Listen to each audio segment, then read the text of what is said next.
Good afternoon, everyone. Welcome to the Southampton previews. A lot of news around United at the moment. Jose Mourinho's press conference providing with some decent quotes ahead of this weekend's game, and let's be honest, it was pretty boring. Just killing me trying to look at interesting things to talk about, but we have got some interesting things to talk about.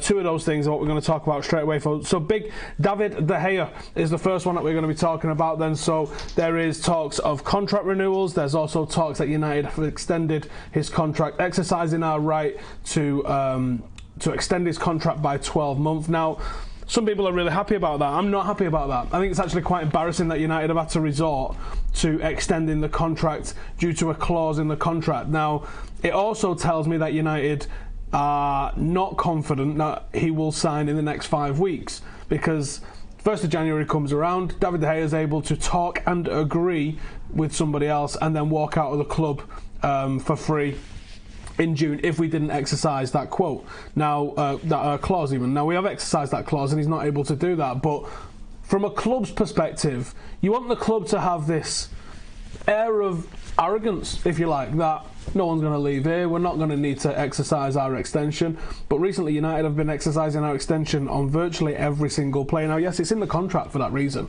that we can exercise our extension, but it doesn't feel like a real positive thing. If players are wanting to stick around at the club and everything's going all right and they're playing and they're worthy of new deals, then you don't need to sit down and discuss with them a new contract just because the old one's coming to an end. You're going to bring them in, you're going to be like, do you know what, you've absolutely smashed it lately, have a new deal. Now, David De Gea is the best goalkeeper in the world for me.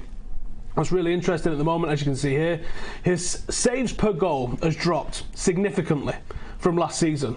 And that's led to a lot of people saying that, wow, David De Gea has actually gone backwards. He's started to be nowhere near the level that he has been. But actually, last season was a bit of an anomaly for him. Previous seasons, he's been around about 2.1, 2.4 saves per game. He's back down at 2.3, which is quite normal for David De Gea. It's quite normal for a top-level goalkeeper. I think the issue, really, in the grand scheme of things, when you look at goals conceded for us this season, is that we're allowing far too many shots. Far too many shots. If the goalkeeper's saving shots on a consistent rate to what he has been when he's been winning Player of the Year, then the difference is that the team is allowing far too many shots. So I would absolutely be offering him whatever he wants to stay at United.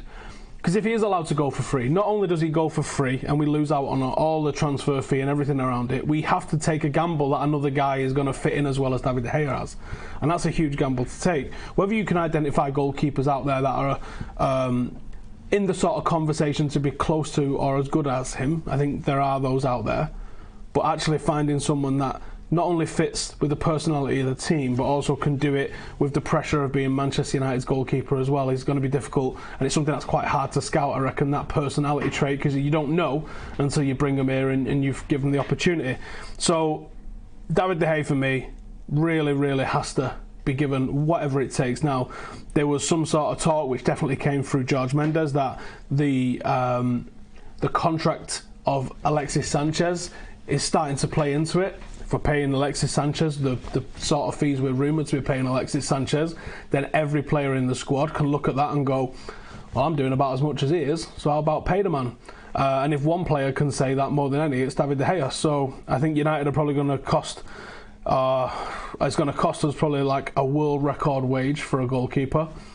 But I'd be happy with that, in all honesty. I'd rather it goes to Dave over any other player in the squad. Let's have a look at what Jose was saying then in the press conference this morning. So he says, he's the level of player that United needs. Manchester United needs the best players in the world. If we want to be Manchester United, we need the best player in the world. We have the best goalkeeper in the world. Now, I'd totally go with that one as well. I think he's absolutely bang on. And the next one that he was talking about, when he was talking specifically about his contract, and he said, my feeling is that they're going to finish well. So that was talking about the negotiations for David De Gea's contract. And I think that, yeah, they probably are going to finish quite well. But I won't be settled until he signs a thing. Because if we enter January, and I think we probably will enter January without him making a decision, maybe he waits at the end of January to see what comes in as reinforcements for United. But as it gets to the summer, if United allow this to go to the last 12 months of David De Gea's contract without the clause to extend it for another 12 months, we're going to lose him. We are definitely losing him this time around if it gets to summer without him signing that extension. So it remains to be seen whether or not that happens. Jose was talking also in the press conference about Diogo Dalot. Now that's a player that we've been wondering what the hell's going on with him and where he's been, and what we're going to be talking about this time around is Dalot starting. Jose in the press conference said this weekend will be the first call for Dalot. He is ready now.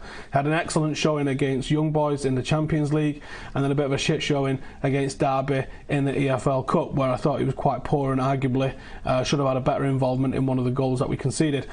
I'm looking forward to seeing him coming in because I think he's got an excellent whip on him. He's got a good cross. I prefer him at right back to left back, and I think that with Shaw and Dalot you might start to see the beginnings of a decent full-back relationship. As much as I'd like to say that he'll make it his own by the end of the season, I just don't know if that's the case, to be honest. I don't know if he's able to bring that out. But let's have a look at the starting 11 that I think we're going to be playing this weekend. And so of course David De Gea is in net. I've gone with Dalot at right back, and I'm going to go with Luke Shaw at left back, as you can see. I'd love this to be Eric Bailly that's in defence, because I think he needs a chance, and I think there is a small chance that you're going to see Eric Bailly, because if we're going to try and sell him, then clubs are going to want proof that this guy can actually still play at a decent level. So I wouldn't be shocked to see him play one game in December at least starting, whether that's this weekend. It wouldn't be a bad shout for me, because Southampton are shite. Just like Crystal Palace was shite, but they had chances to beat us, didn't they, last weekend? But again, we're going up against another shite team. Let's not kick ourselves in the dick and mess it around this time around. So I think it'll be Jones. I'd love it to be Eric Bailly. I'd love Eric Bailly to be given the opportunity to get back into the first team. It's just not going to happen, to be honest.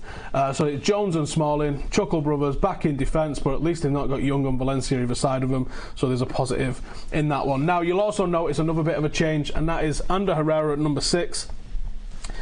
You know, and I know, that's not going to happen, but I couldn't bring myself to put Matic in there, no matter what. No matter how wrong that I know that's going to be. I'd love to see Ander Herrera given the opportunity, because I think he's got the energy to cut about the place. I think he's got the legs, I think he's got the nous, and I think he can screen and protect that defence better than what Matic can at the moment. So I'd love to see Ander Herrera brought in.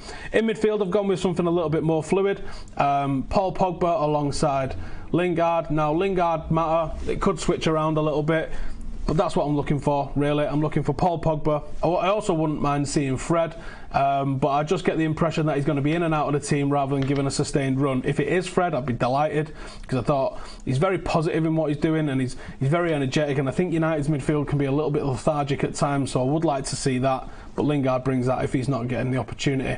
And then the forward lineup, I would love to see Marcus Rashford, who I think Marcus is suffering a little bit from what we saw Memphis suffering with, where he's desperate to score a goal, and because he's desperate to score a goal and doesn't have the confidence to miss a goal, he's missing everything, which is a mad conundrum for a striker to be in. But when they're getting into those positions, they're thinking, if I miss this, I'm going to get dropped. And the reaction of Jose Mourinho after that miss, which he should have put away, and there was 2 other chances he should have put away as well. I think the reaction to Rashford from Jose Mourinho tells me that you're not going to be seeing him this week, and I think Lukaku will probably get given the opportunity up front again, and it'll be Anthony Martial on the left, because he seems to be the only one scoring goals on a consistent basis, even though I think his overall gameplay definitely needs an improvement. And if you watch the game tomorrow, what I want you to specifically look out for with Martial is how much he dwells on the ball in the middle third. When he gets the ball in the final third, there's probably no one better at the club at the moment than him for getting a shot off and getting a decent shot off on target. But watch when he receives the ball in the middle third, when there's options on, and he holds it a little bit. It's quite frustrating, and I think that's one of the reasons why Jose probably isn't totally in love with the guy. And again, that's another reason why I think the contract situation with Tony Martial is keeping him in the team. And I don't expect any resolution with this in the near future, because I think he's just holding out now until the time comes where he goes, I'm going to have to sign the thing. Right, that is my starting 11. You guys get your starting 11s in as well, and we'll see what you guys are saying. But it's time to give away another United shirt. So let's head over to the Sportsman and let's have a look. I've got a league on the Sportsman. You can find the link in the description below, and I'm giving away a United shirt, home, away, or the third kit. It's up to you, whichever one you win. And this month's winner is James Taylor with 21 points. Quite tough at the top. I came 22nd. Let's have a look where that was. All the way down here, and I'm just going to see how many we've got in there, so you can see I'm actually not completely terrible. 22nd out of, should we say a lot? I think a lot. There's probably about 100 of you that are joined on 340. There's about 400 or so in the league. So all you've got to do is finish top of the league in any given month for the conceivable future, and you can be winning a shirt. So James Taylor, get in touch. Let me know your size and your address and which shirt you want, and we will send that out to you. Let's have a look what we're going to be playing this week then. So it's free to play. Hit the link in the description. You can win 10 grand completely free.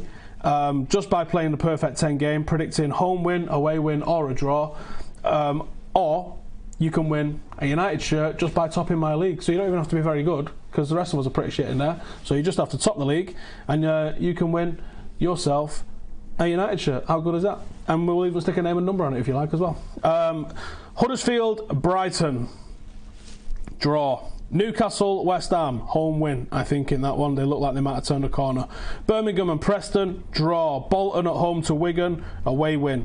Charlton and Doncaster, draw. No, home win. Plymouth, they're always in this, aren't they, Plymouth? Draw. Southend and Barnsley, home win.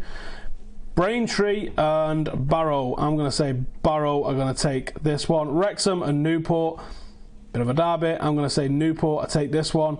Arsenal and Tottenham, North London derby in the Premier League. Draw.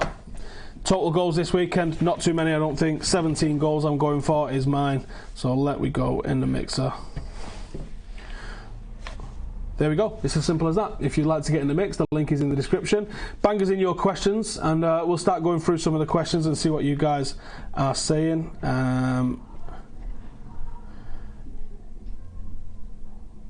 Sinister Entity says, I feel sorry for the one who wins the shirt. Why? It's a bit strange, isn't it? Rohit says, you once said Mark Hughes should be the United manager. I actually didn't. Do you know what? Give us 2 seconds. I'll pull the website up for you. Not just yet, Cam.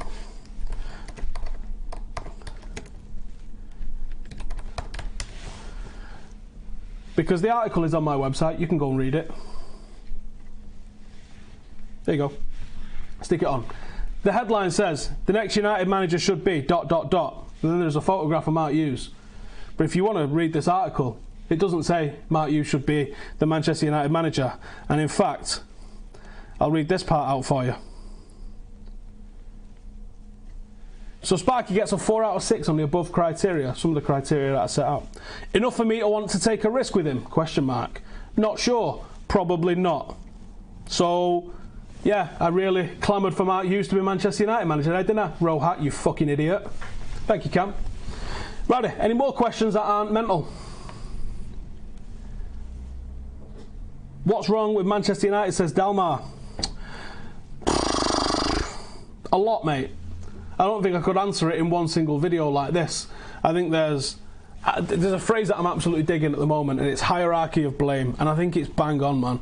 I think it's partly the Glazers, partly the manager, partly Ed Woodward, partly the players, and to be honest, there's probably a couple of percent the impatience of the fans. You can argue about the percentages of all of those, but I think, you know, it's the whole way along it. Score prediction from me, to be honest, I can see a scrappy 1-0. The same I could see against Tuesday night. It's not going to be an easy game. It's going to be a physical game. I just don't have the confidence in United at the moment. At Old Trafford, I think we're probably worse than we are on the road. So maybe there might be a couple of goals in it. 2-0, 2-1, something like that. We've got to pick up 3 points. We've just got to pick up 3 points, man. Any chances you'll ever tell us why Farrier left United? I don't know why Farrier left United. I don't. I believe there was some sort of argument, and that's the truth. That's the one. I don't know any deeper than that, you know. Whereabouts do I sit in Old Trafford? Stretford End, mate. Club needs a complete overhaul, says Sinister Entity. It absolutely does, mate. Jose needs to go, says Bob Sharp. Jose looks tired in his press conference. He actually does. I would definitely agree with that. Akshay says, do you think United can play a 3-5-2 with Dalot and Shaw? Have they got the ability? I think they probably would have a little bit of the ability, yeah, because I think both of them are better going forward than they are defensively. I think they're both, if they've got weaknesses, you could argue for it's defensively for the pair of them, but they're both good with the ball and in the final third. They're different, to be honest. They are different. If Shaw crossed with the regularity of what Dalot does, you'd probably see Lukaku scoring a lot more, but that's what I would like to see. Lath says Shaw can't cross there. I said he can cross, he just doesn't cross with any regularity. His completion rate on crosses is decent. It's not amazing, it's not terrible, it's just decent, but it's just not frequent enough. I'm going to head over to the Patreon group and see if we've got any questions open there. I don't think you've even opened the questions tab yet, have you? You absolute maniacs. Or am I just being blind? No, it's not open yet, so I'll carry on in here. Before we get into the rest of the questions for everybody, on Sunday we're going to be doing a 24-hour podcast. The video is already up on the channel if you want to go to the homepage of this channel and set a reminder for yourself. 10 o'clock on Sunday, we're going to be live for 24 hours. That's 24-hour long podcast. We've got tons of guests lined up. There's going to be some very special guests as well at some point in the afternoon, I'm hoping, providing United win. Hopefully you can put 2 and 2 together with that one. We're going to have people on Skype. We're going to be having a FIFA tournament in there. There's all sorts of stuff to come and check out, so please come and join us for the 24-hour charity podcast. We're raising money for Manchester's homeless. We raised 2,600 quid doing this last year, and then we went and bought a load of homeless packs which we went and distributed around the city centre, and it was awesome. I really enjoyed doing it. This year we're deciding to give it all to one charity, which is Cornerstones, which do some really important work in the centre of Manchester. So if you're doing nothing on Sunday, feel free to come and join us for the entire day. We're going to be doing watch-alongs of all the games that are on. We're going to be doing FIFA tournament. We're going to have Q&As. It's going to be mental. We've even got pizza review coming back. So all of those things, definitely come and join us. Extremely happy that Dalot is playing, says Callum. Should United activate Depay's rebuy clause? We don't have a buyback clause. I don't know how many times it needs saying. Buyback clauses are illegal in France. We do not have a buyback clause. Even though, yes, someone said it in a press conference at some point, it doesn't matter what they've said, they are illegal in French football. I believe what we do have is some sort of gentleman's agreement that when Real Madrid are buying him, they phone us up and tell us. Pulisic to United. He's lost his place to Sancho. So why would we sign someone who's just lost his place when we had the opportunity to sign the guy that he stole his place? Seems mad. We do need someone that can play off the right. What is wrong with the number 7 shirt? Michael Owen is what's wrong with the number 7 shirt. Tweet that little scouse fuck and say #remove the curse. Thank you. What's my thoughts on Pep's decision to allow Diaz to go just like Sancho? I'm not sure it's his decision to allow him to go. If he's not signing a contract, he's going. It's as simple as that. It's player power. And he's going because that bald knobhead doesn't play youth. And Diaz and Sancho are absolutely unbelievable talents. Sancho proved that by not only just going kicking the Bundesliga's ass straight away, he's gone straight into the England squad and looks fantastic doing it. Brahim Diaz is on that same level, if not even a tad a little bit higher than Sancho. He is unbelievably good. Unbelievably good. So it's a joke that he's not been playing for City. And I would not be surprised. Real Madrid was the team that was rumoured to be in for him. If he gets opportunities there, it might not be the best place for him to go. I think a tier 2 side, maybe like a Valencia or someone like that might be the place that he could go to. Get game time, show everyone what he's about, and then go to Real Madrid with a bit more behind you rather than being a promising youngster, because we've all seen what happened with the likes of Odegaard and stuff. It doesn't really work out there as a youngster. And even Vicentius Jr., I'd be surprised if we see him burst into the first team. I think it's a bad idea going to places like Real Madrid when you're that young. I think go at 21, 22 and you've got a little bit of something behind you and stay in the team and demand a real place in the team. Don't be on the periphery. Just play Lukaku on the right, says Lath. See, a lot of people think that because he drifts over to the right and also he's got a pretty good delivery on him on the right, but he can't line up on the right because he can't do the defensive aspects of what you do on the right hand side, and there's a lot involved in that, and he will just get lost in that. He ain't got the running in him for that. What do I think of Tuanzebe at time at Villa? No shocks. He's amazing. He's absolutely fantastic, so of course that's what's going to happen with him. Do I think Gomez, Chong or Greenwood would play against Valencia? I don't think so. I just hope that they do. I'd be shocked if they do. But the most Mourinho thing ever, wouldn't it, to just pull that out. He isn't playing because they have Sane and Sterling. Smart of him to leave. Of course, he's absolutely correct to leave. But, they could have also brought him in. City are moonwalking the league, aren't they? They could have brought all their youngsters in at the end of last season, but they chose not to. Would I sign Diaz? I probably would, but he's not going to fit. I mean, he really does fit in City's system. I don't think he'd fit in our system. But how long's our system going to be around for? It'd be very interesting if he came here after not getting through at City and smashed it, wouldn't it? Who they planning to buy in January because we need some good players? I have no clue. I haven't heard a single word just yet. As soon as I get a word Patreon group, you'll find out. But as it stands at the moment, it's very quiet on the rumours for who's going to be coming in.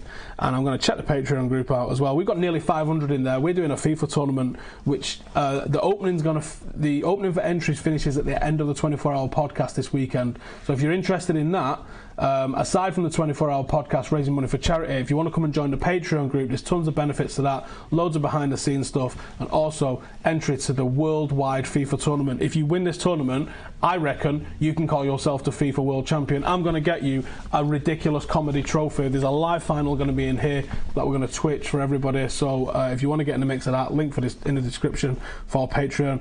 JB says, does the first team ever partake in crossing practice? I would assume so, but let's just be a dick for a minute and just say no, never. Jack Wall, who are Southampton's main threats and where could United's downfall be? Let me just fucking whip it up again a sec. I watched a couple of their games this morning and was bored to tears. Their recent form is 3 losses and 3 draws. They have scored the occasional goal, but they're not scoring a hell of a lot of goals. Danny Ings is actually scoring a fair few for them and starts more regular than not. There's not really a hell of a lot about them. Jack Stevens is interesting in terms of like where he's come from, but like they're shit. At the moment, they're properly shit. They've had their best players just been completely took from them. It's not worked out with Bertrand going there. Cedric Suarez is all right. Someone that I thought might have been able to do a job at United, but again, he's not really pulling up much trees. Got a couple of assists in 13 games. They're just not going to do a hell of a lot. They do like to play 4-4-2, and that might be the downfall, and that might be why some people think that, play a bit of a traditional style of football and all the rest of it, but it's just not working for them. They're not good enough. They concede far too many goals. City put 6 past them. Fulham put 3 past them. There's every chance that this is going to be 0-0 all over it. Both of us have got the ability to 0-0 the shit out of this game, which is terrifying for us at the moment. And what's even more terrifying longer term is that United now need to break some sort of record to get into the top 4. So we're up against it a little bit, I think. JB, do we struggle against the smaller teams because it's the unknown? Jose is very reactionary. He knows what big teams will do, but unsure how Southampton will attack. Possibly. Again, there's still the question marks over what Ruud Farrier offered to the team. I know he was responsible for the defensive setup and a little bit of the set-piece setup as well. And Carrick and McKenna are doing different sort of roles. Maybe they've not been able to completely replace that. I think there's a little element of Jose being reactionary when he sees direct threats that he can stop. But I also think that United have just struggled to commit the sort of gameplay and numbers that you need to be able to score goals, which is it's killer when you see City putting... City probably, if they're playing a team in the bottom 6, you might as well get like 5 or 6 goals going in there. Who would be our captain band? Oh, who would be our captain's armband? If Young and Valencia aren't playing tomorrow, probably Chris Smalling. It should be Pogba, but I think Jose's being that much of a dick about it. He ain't going to wear it. It might be Matic for how much he loves him. Who knows? It could even be Pogba. Lukaku. I just don't think it'll be Pogba. How close do you think Jose's to the door if we lose tomorrow? More people should join Discord. Yeah, if you're on the Patreon, you've got to get in Discord. There's just a constant chat going off in there in the moment, all day, every day. Real good community on there. And on a match day, he goes off a little bit as well. So it's a real good chat room for everything United, and there's all sorts of stuff going off in the mix. So definitely come and join. If you're a member of Patreon, definitely get in the Discord. If not, you're missing out. Even if Jose makes top 4, do you think it's time for him to move on? Well, you've got to ask what's the goal of Jose Mourinho here as United manager? Is it to win us a title and then ride off into the sunset? Well, then you've got to buy those 29, 30-year-old players that people are kicking off about buying. Is it for him to build a legacy and be 10, 15-year manager? Well, there's very little evidence that he's able to do that or going to do that. So the club lacks direction for me, all the way from the top. We've got to decide what we want to be and how we're going to get there. And then we can decide out whether this is the right man for the job or not the right man for the job. But we can't be... Oh, we'd like to maybe do a little bit for the future by signing players like Dalot, who could be very good in 3-4 years. Or debuting youngsters that, let's be honest, not ready. Mason Greenwood's absolutely tearing up the under-19s and that. But I'm not sitting here demanding he plays first team just yet. He's got to be ready. He's got to develop. I'd love to see Chong given minutes. Love to see Angel given minutes. Couple of minutes at the end of games that are sewn up. There's no harm in that whatsoever. Not demanding that we start a whole under-19 11 against Valencia in a couple of weeks. No one's doing that. But we have to decide what we want to be as a football club, or the Glazers have to decide what they would like their management to be seen as. And once you've got that, then you can start deciding how you're going to implement that. Until you've got that, you're just fucking bimbling around in a forest with no idea what you're doing, aren't you? And that's us. Jack, if Matic plays again, I am done. Howie deserved a starting place every week with consistent shite performances. He's doing a job defensively, and he's doing a job for what Mourinho wants him to do. It's obvious for everybody to see how tired he is, and that there would be improvements to United's play if he was rested and someone with a bit more spark came in. Is drawing to Saints a sackable offence, says Connor. Jamie Jackson said on the podcast, and he knows his onions. He's got a very connected friend, shall we say. He thinks it's on a 2-game by 2-game basis. So, we qualified in midweek for the Champions League knockout stage, which is more than some of the managers that everyone loves to pipe off have done. So that has to be seen as a positive. Whether you enjoyed the game or didn't enjoy the game, there were slight improvements in the first 20 or so minutes, and then it sort of resorted to the default.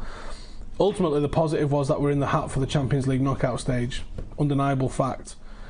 Which is better than a lot of the other teams from English football in there at the moment. So you can't call midweek a negative. You can certainly call the Crystal Palace game a big negative. Now we're on the road again. If we pick up 3 points, it'll be seen as a big positive. Then Arsenal come. We'll either draw or lose to them probably, and then it's back to a negative again. Then Fulham come here and we'll probably beat them. So it's just this up and down level of inconsistency. But we know the Glazers probably aren't going to react until it affects the bottom line, and it'll affect the bottom line when we're no longer in the Champions League without any possibility of winning the thing, and no chance of qualifying for next season's Champions League, which is when you talk about the stature of the club, us not being in the Premier League might as well be a relegation. Because if we're not in the Champions League, that Champions League element of English football, those who compete in the Champions League, there's leagues within the league, isn't there? We've been relegated to the next section then, and we'd be in that Europa sort of mess if we end up outside of the Champions League qualification. So you have to see that as a bit of a relegation, actually. Thomas, if Jose refuses to have a director of football, is that enough of a problem that he needs to be sacked for the future of the club? No, because he would have been recruited on the basis that there was no director of football, I think. Johnny, any idea if Jose's fallen out with Andreas, or if he was only ever using him as a Matic stopgap in August? I have no idea. It's weird that he's not even in the squad a lot of the time as well. He's a phenomenal footballer. Jack, is Rojo injured, dead or kidnapped? Nowhere near our worst centre-half. I struggle to see how he can't get in ahead of Smalling and Jones. I wish I could share a text message that I had last night about Rojo. I'll put it in the Patreon group for you guys in a little bit. Jazz, do you think Mourinho would have been sacked at the end of his first season without Champions League qualification? I'm unsure, I mean, that's been the criteria that Moyes and Louis van Gaal went on. But Jose Mourinho comes with a different reputation, doesn't he? So I don't know. Half of me thinks that he might have been given the opportunity to come fifth. I mean, you've got to look at how close you got, haven't you? let's say it was like one mad random offside goal or something against Ajax, and you're like, well, hang on, Champions League qualification swung on that. Are you going to like throw away a whole season's work? Or, you know, if the signs felt like they were there to go in the next season, then you can see why he was kept around. Jack says, what job is Matic doing other than passing sideways and being slow? He's collecting the ball from defence from Smalling, and he's screening Lindelof because Lindelof is garbage in the air. He's doing his job as well as those two little half jobs for those two players as well. So there's a little bit going into it more than him just like bimbling around defence. The problem with how rarely the top six drop points compared to how we do, and the gap we now have top four, is highly unlikely already at this stage of the season. It is. It really is. And then we're going to end up in Europa League again. I don't know if I'm ready for that. I need a cuddle and like a big chocolate cake to even fucking consider that shit. That's not going to be fun again, is it?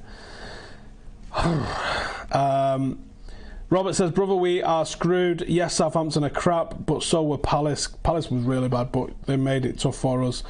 They have a reason to fight and nothing to lose. Jose has his job to lose. Watch him park the bus with a bunch of trees in midfield.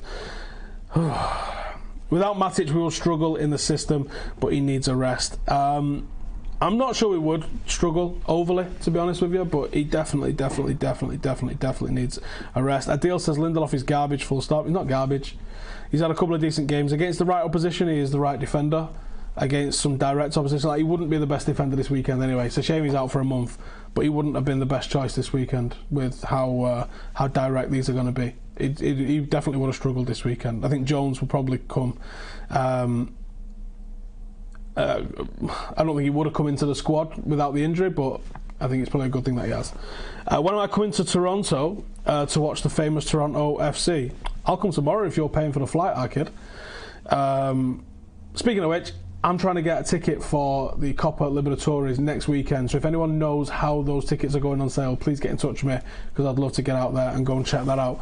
That, I reckon, just about wraps it up for today. Thank you guys for joining us. Join us after the game tomorrow for United Review, where we will be analysing how it all went wrong for United this weekend, and then join us on Sunday for the 24-hour podcast. It's going to be an absolute wild one. It is a not to be missed video that we'll be doing, and there'll be all sorts happening, so please come and join us for that. Check out Patreon, check out the Perfect 10, go and win yourself 10 grand or a United shirt, or if you're the guy that won it, then come and get in touch and we'll send your shirt out to you. Thank you guys for watching. We'll see you in the next one. Laters.